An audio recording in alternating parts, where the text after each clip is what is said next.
Hello everyone, how are you? I hope you all are fine. आज हम लोग national institute of open schooling का secondary course social science book 2 का module 3 democracy at work lesson 15 constitutional values and political system in India जो कि civics का chapter है। आज हम लोग इसे पढ़ने वाले हैं, तो चलिए शुरू करते हैं।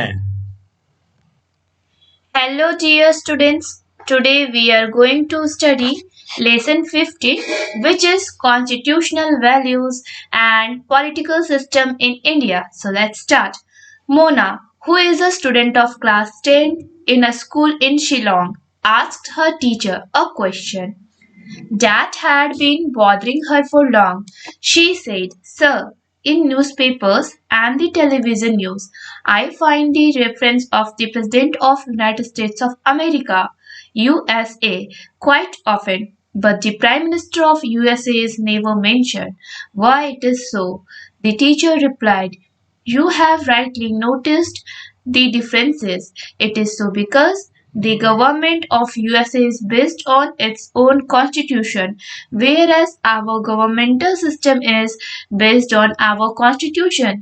It is the constitution of a country that makes provisions according to which various institutions and offices are created and are made to function. In fact, the constitution defines all aspects of the political system that a country has, and more important than anything else, the Constitution reflects certain values that form the core of that political system. These values guide not only the government but also the citizens and the society at large.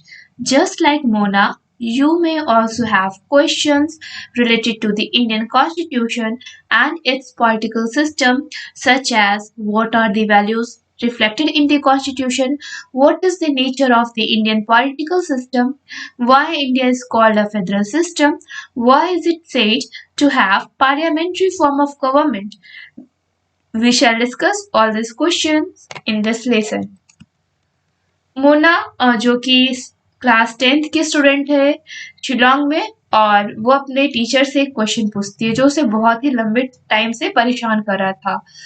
वो अपने sir से बोलती है कि sir, जो newspaper और television में मैंने देखा है कि यूएसए के जो प्रेसिडेंट हैं उनके बारे में न्यूज़ आती है, लेकिन वहाँ के जो प्राइम मिनिस्टर है उनको कभी भी मेंशन नहीं किया गया है, ऐसा क्यों? तो उसके शिक्षक क्या जवाब देते हैं कि तुमने जो भी डिफरेंसेस नोटिस किया है वो सब सही है, क्योंकि ये जो गवर्नमेंट है यूएसए का वो अपने संविधान पर काम करता है और हमारा जो गवर्नमेंटल सिस्टम है वो हमारे संविधान पर काम करता है। ये किसी देश का ही संविधान होता है जो खुद के लिए प्रोविजन बनाता है, अपने इंस्टीट्यूशंस एंड ऑफिसेस से क्रिएट करता है एंड उसके हिसाब से ही वहाँ का जो गवर्नमेंट है वो फंक्शन करता है। इनफैक्ट ये कॉन्स्टिट्यूशन ही है जो पॉलिटिकल सिस्टम किसी भी कंट्री के एंड उसके बारे में ही सब कुछ डिफाइन करता है कि किस प्रकार से उसका जो कंट्री है वो काम करेगा, एंड ये कॉन्स्टिट्यूशन ही है जो पॉलिटिकल सिस्टम का पूरे वैल्यूज को वो रिफ्लेक्ट करता है। ये जो वैल्यूज है सिर्फ ना कि सिर्फ गवर्नमेंट को ही गाइड करता है, बल्कि उस देश के आम नागरिक को, आम जो भी सोसाइटी में लोग रहते हैं उन्हें भी गाइड करता है। मोना के जैसे ही आप लोग के पास भी बहुत सारे क्वेश्चन होंगे इंडियन कॉन्स्टिट्यूशन से रिलेटेड और उसके पॉलिटिकल सिस्टम से रिलेटेड, जैसे कि कौन कौन सी वैल्यूज है जो कॉन्स्टिट्यूशन में रिफ्लेक्ट किया गया है, फिर इंडियन पॉलिटिकल सिस्टम का नेचर क्या है, इंडिया को फेडरल सिस्टम क्यों बोला जाता है, यहाँ का जो पार्लियामेंट्री फॉर्म है गवर्नमेंट का वो क्यों है। चलिए हम लोग इन सभी टॉपिक पे इस लेसन में डिस्कस करने वाले हैं। The Constitution of India, Bharat का संविधान. Let us begin with a discussion on the Constitution of India, but even before that the question that needs to be answered is what is the meaning of term Constitution. तो सबसे पहले तो हम लोग Constitution of India पे ही discussion करेंगे, लेकिन इससे पहले हम लोग इसका मतलब को जान लेते हैं कि ये संविधान क्या है। Meaning of the Constitution. You may have come across the term Constitution quite often. It is used in various contexts such as Constitution of a state or a nation, Constitution of an association or union, Constitution of a sports club, Constitution of a non-governmental organization NGO, Constitution of a company, and so on. Does this term mean the same in all these contexts? No, it is not so. As used commonly, Constitution is a set of rules, generally written, which defines and regulates the structure and functioning of an organization, institution, or a company. But when it is used in the context of a state or a nation, Constitution means a set of fundamental principles, basic rules, and established precedents, means standards or instances. It identifies, defines, and regulates various aspects of the state and the structure, powers, and functions of the major institutions under the three organs of the government: the executive, the legislature, and the judiciary. It also provides for rights and freedoms of citizens and spells out the relationships between individual citizen and the state and government. आप constitution जो शब्द है वो कभी ना कभी अपने life में ज़रूर सुने होंगे। इसे अलग-अलग जगहों पे यूज़ किया जाता है, जैसे कि किसी स्टेट या नेशन का संविधान होता है खुद का, या फिर किसी एसोसिएशन या यूनियन का खुद का कॉन्स्टिट्यूशन होता है, किसी स्पोर्ट्स क्लब का खुद का कॉन्स्टिट्यूशन होता है, या फिर एक नॉन गवर्नमेंटल ऑर्गेनाइजेशन जो एनजीओ है उसका भी खुद का अपना संविधान होता है। किसी कंपनी का भी संविधान होता है। अगर आपने नोटिस किया हो तो आप अपने स्कूल डायरी में देखना, उसमें भी कुछ रूल्स लिखे रहते हैं, कुछ बेसिक्स रूल लिखे रहते हैं जिसे आपको फॉलो करना होता है, तो वो भी उस स्कूल का कॉन्स्टिट्यूशन होता है। उसी हिसाब से हम लोग यहाँ पे कॉन्स्टिट्यूशन का मतलब समझ रहे हैं कि आखिर कॉन्स्टिट्यूशन है क्या। ये जो कॉन्स्टिट्यूशन का जो टर्म है, क्या ये सभी जगह सेम होता है? बिल्कुल नहीं। ये जो कॉन्स्टिट्यूशन जो है, हर एक जगह का खुद का लिखा हुआ होता है, खुद के रूल्स बनाए होते हैं। एंड ये जो कॉन्स्टिट्यूशन है वो एक रूल्स का सेट होता है, मीन्स उसमें नियम कानून लिखे होते हैं, ठीक है, जो कि किसी भी ऑर्गेनाइजेशन, इंस्टीट्यूशन या कंपनी का स्ट्रक्चर बताता है, उसको कैसे रेगुलेट करना है या उसे कैसे फंक्शन करना है। ये कॉन्स्टिट्यूशन ही निर्धारित करता है। लेकिन जब कॉन्स्टिट्यूशन शब्द हमारे स्टेट या नेशन के लिए आता है तो इसका मतलब क्या होता है कि एक ऐसा फंडामेंटल प्रिंसिपल्स है, इसमें कुछ ऐसे बेसिक रूल्स है और इसमें कुछ ऐसे स्टैंडर्ड्स या इंस्टेंसेस लिखे गए हैं जिसे सबको फॉलो करना होता है। ये आइडेंटिफाई करता है, डिफाइन करता है एंड रेगुलेट करता है किसी भी स्टेट के स्ट्रक्चर को, उसके पावर को एंड फंक्शंस को, ठीक है। और इसके थ्री ऑर्गन्स होते हैं गवर्नमेंट के, जो कि है एग्जीक्यूटिव, लेजिस्लेचर एंड जुडिशियरी। और ये जो कॉन्स्टिट्यूशन है वो अपने सिटीजन्स को क्या देता है, तो ये राइट्स देते हैं, मतलब कुछ अधिकार देते हैं, फ्रीडम्स देते हैं, ठीक है, आज़ादी, जिससे जो इंडिविजुअल सिटीजन है और जो स्टेट गवर्नमेंट है उनके बीच का ये रिलेशनशिप तय करता है। A constitution may be written or unwritten, but it contains fundamental laws of the land. It is the supreme and ultimate authority. Any decision or action which is not in accordance with it will be unconstitutional and unlawful. A constitution also lays down limits on the power of the government to avoid abuse of authority. Moreover, it is not a static but a living document because it needs to be amended as and when required to keep it updated. Its flexibility enables it to change according to changing aspirations of the people, the needs of the time, and the changes taking place in society. तो एक जो constitution होता है वो लिखा हुआ भी होता है या फिर बिना लिखे हुए भी होता है, लेकिन उसमें जो फंडामेंटल लॉज होते हैं किसी भी लैंड के वो इसमें कंटेन किए रहते हैं। कॉन्स्टिट्यूशन में सुप्रीम और अल्टीमेट अथॉरिटी होता है कॉन्स्टिट्यूशन का। कोई भी डिसीजन या कोई भी एक्शन जो कि कॉन्स्टिट्यूशन के आधार पर नहीं होता है वो अनकॉन्स्टिट्यूशनल या फिर लॉफुल माना जाएगा, मतलब कि जिसका कोई भी हम लोग कह सके तो उसका कोई भी कानूनी प्रक्रिया होता ही नहीं है उसमें, मीन्स वो कानून के खिलाफ है। एक कॉन्स्टिट्यूशन में जो गवर्नमेंट के पावर दिए होते हैं कि आप उसको किस तरह से यूज करोगे, आपकी कितने लिमिटेशंस है, ठीक है। और इन सब के अलावा एक स्टैटिक डॉक्यूमेंट नहीं है, ये एक लिविंग डॉक्यूमेंट है, क्योंकि इसमें जब भी जरूरत पड़ी है तो इसमें सुधार किए गए हैं, अमेंडेड किए गए हैं एंड इसको अपडेट किए जाते हैं अपनी जरूरत के हिसाब से। और इसके जो फ्लेक्सिबिलिटी है तो इसके कारण ही लोग जो है वो इसको चेंज करते हैं एंड टाइम के अकॉर्डिंग और सोसाइटी के अकॉर्डिंग ये चेंज होते रहता है। The Indian Constitution. Have you seen the document of Indian Constitution? Do you recognize the cover page shown in the illustration? If you have seen or if you get a chance to see it, you will agree that it is a very lengthy document. In fact, Indian Constitution is the longest of all the written constitutions. It was prepared by a representative body known as the Constituent Assembly. Most of its members were deeply involved in the freedom struggle. They are respectfully called the founding fathers of the Constitution. The process of constitution making was greatly influenced by the following factors: aspirations generated during the long drawn freedom struggle, the constitutional and political changes that took place during the British rule, the ideas and thoughts of Mahatma Gandhi, popularly known as Gandhism, the socio-cultural ethos of the country, and the experiences of the functioning of constitutions in other democratic countries of the world.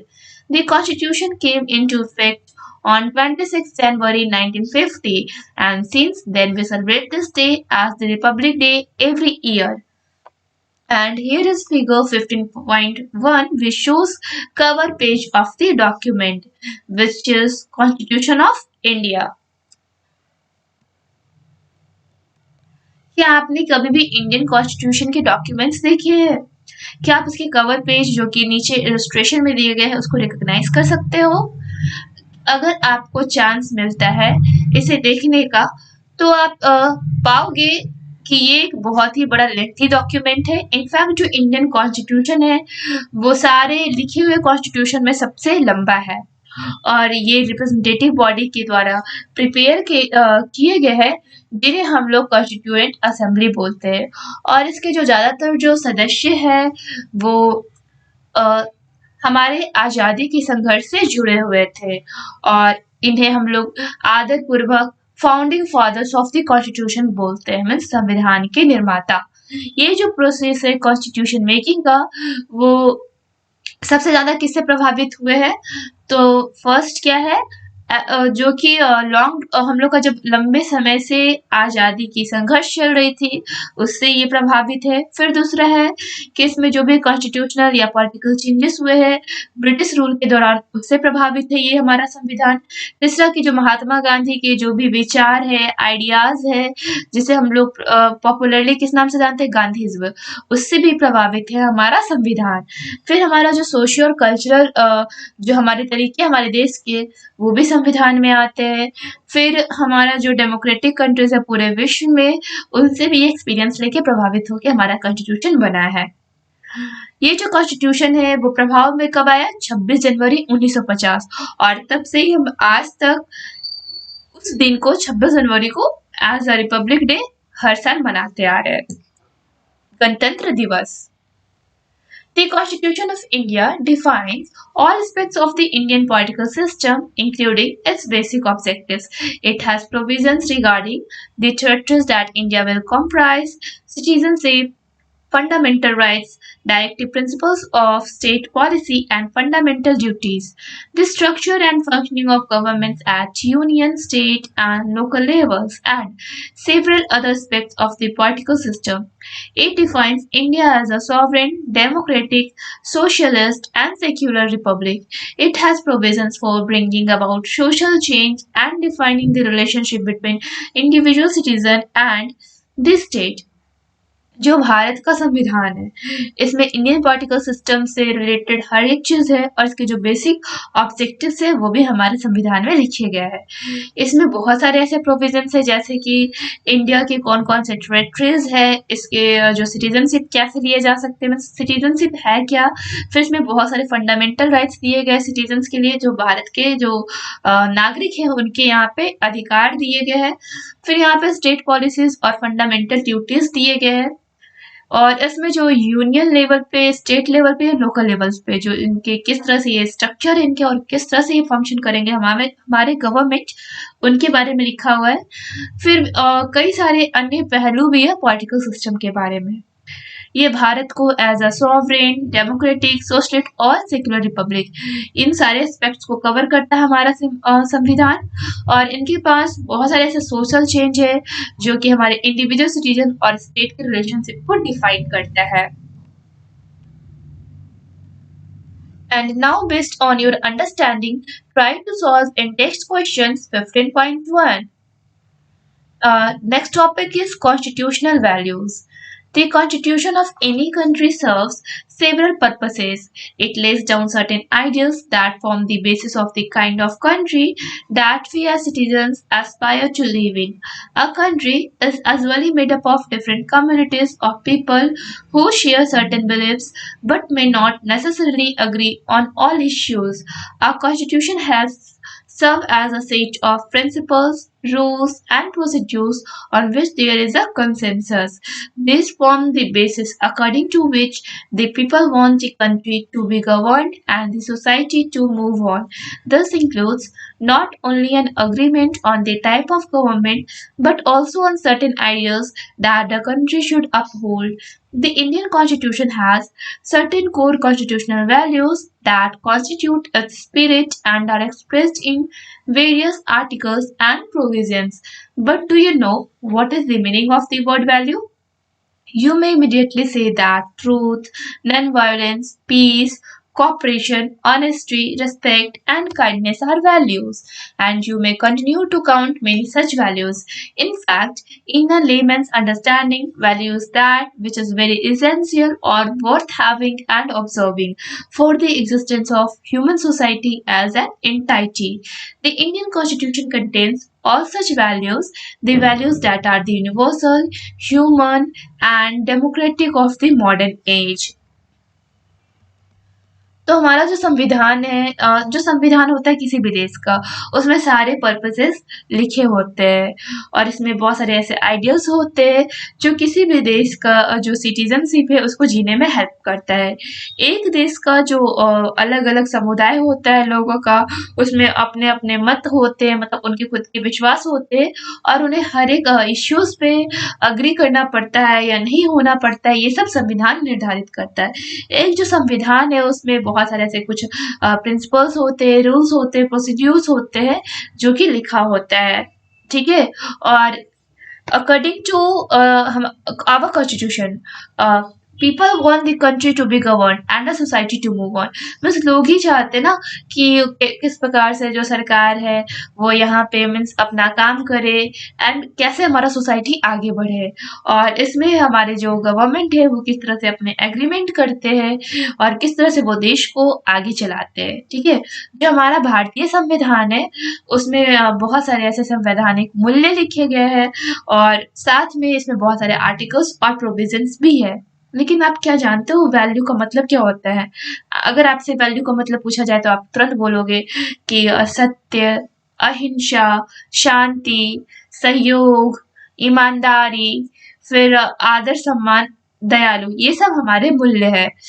आप ऐसे और भी हजारों मूल्यों को आप लोग count कर सकते हो और कोई भी अगर समझेगा भी तो उसकी समझ में ये आएगा कि जो वैल्यू है वो कुछ ऐसा है जिसकी वजह से जो हमारा ह्यूमन सोसाइटी है उनका एग्जिस्टेंस है। हमारा जो इंडियन कॉन्स्टिट्यूशन है इसमें सारे ऐसे वैल्यूज लिखे गए हैं जो यूनिवर्सल है, मीन सब जगह सेम है एंड ये मानव के पक्ष में है, साथ में जो मॉडर्न एज का जो डेमोक्रेटिक है उसके भी ये पक्ष में है। Okay, and now we will cover next topic in next video. Well, chapter अभी कंप्लीट नहीं हुआ है। नेक्स्ट वीडियो में नेक्स्ट टॉपिक कवर होगा। तब तक के लिए इस चैप्टर का इंटेक्स्ट क्वेश्चन बनाने का प्रयास करें और साथ ही साथ इस चैप्टर को पढ़ने और समझने का प्रयास करें। That's all for today. Thank you everyone.